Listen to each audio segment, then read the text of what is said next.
Everyone give it up for Northamptonshire's equivalent of David Coote. I got an idea why Wayne got into reverie. Those Christmas parties must have been wild. As you can tell by the accent, or I mean maybe not actually, I am Welsh. Aww. To be fair, better reaction than I thought. I have lived here now for about 10 years. And that's even sadder than being Welsh. Before I start, I'll run through the frequently asked questions I've had since being here. No, I didn't need a passport to get in. No, I don't know whose coat that jacket is. And yes, I do fuck sheep. Only if they consent. I've had a wild 18 months. I've recently turned 30. And I've become a dad for the first time. I say for the first time. I do have a stepson. Which is crazy, because when they first come into your life, you remember them, you see them there, they're tiny, they're watching Harry Potter on repeat. But now he's nearly 13, you're frightened to go into his bedroom. I feel sorry for my wife, because she has to clean his room, and she's adamant he's had hay fever for the last 6 months.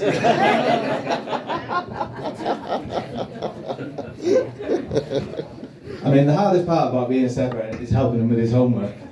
Because they don't go through the classics anymore. The Romans, the Normans. He thought the Tudors moved in down the road. It was obvious when he was going up to secondary school, he had to do an essay on a relatable figure they learnt about throughout history. Now he chose Rosa Parks. And I'm all for people learning about important points in history. But this is a middle-class child brought up in rural Northamptonshire. At that point, he was an only child and the first grandchild of the family. He's never known any oppression in his life. I don't even think he'd been on the bus.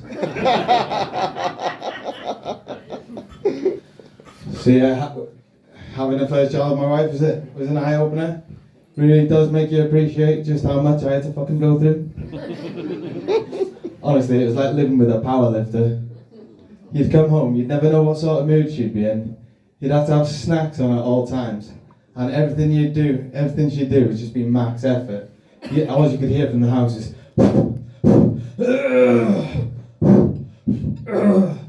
Now most people would be all helpful and friendly and they'd be there trying to help their darling wife. But I heard that noise, my gym brain kicked in. She'd be there putting her shoes on, you'd hear my gym brain kick in, I'd be spotting her, I'd be down going, yeah, buddy, all you. Nah, with it being my first child, I did try to speak to some of my friends about it, see if they could give me any advice, see if they had any pearls of wisdom, stuff they can pass down, which is a fucking stupid idea, because I've known these blokes 20 odd years, I've not had a fucking serious conversation with them once. One of my mates turned to me and said, you don't want to watch that, you'll never look at your wife the same. To which another, without skipping a beat, goes, don't be daft. Watching childbirth like finding out your favourite takeaway's got a 1-star food hygiene rating. It's horrific to see, but it won't stop you eating there.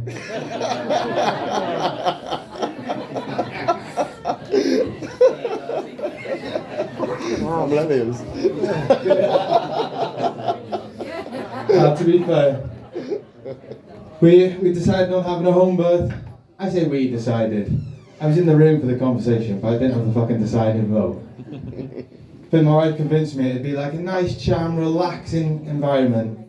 It'd be all soothing, we'd be in our own environment. Side note, my wife's a midwife. I just think she wanted a fucking night in with her friends. She's just gone a long way about it. Relaxing.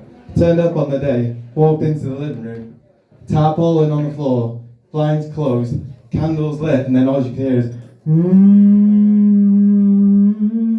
Didn't know if I'd walked into childbirth or an exorcism. Didn't know if I'd a midwife or a priest. It's funny though, because there's a woman 2 doors down from me who's got chickens in her back garden. If she'd have walked past her that minute, she thought I'd have one-upped her on the livestock.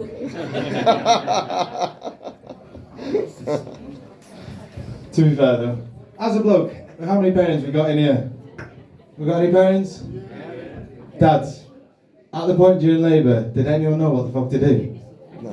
No. Everyone, we all just sit there, start stroking them like they're a golden retriever. Fucking goes down like a lead balloon, that. Hender's just sat there awkwardly like you're waiting outside the headmaster's office. At one point I thought about getting my phone out, going on TikTok. But can you just imagine it?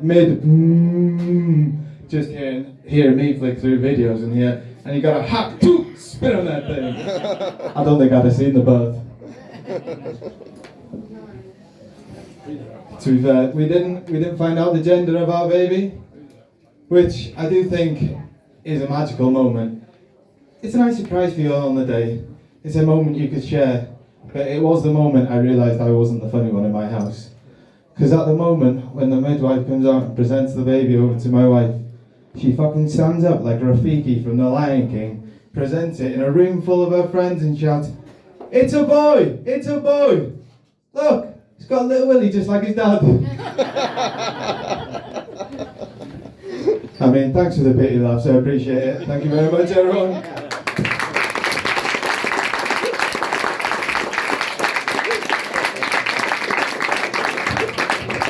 Well done, James. So, we're trying to get one of the ethnic minorities out of the way first. But next, we have got a lovely lady who's looking very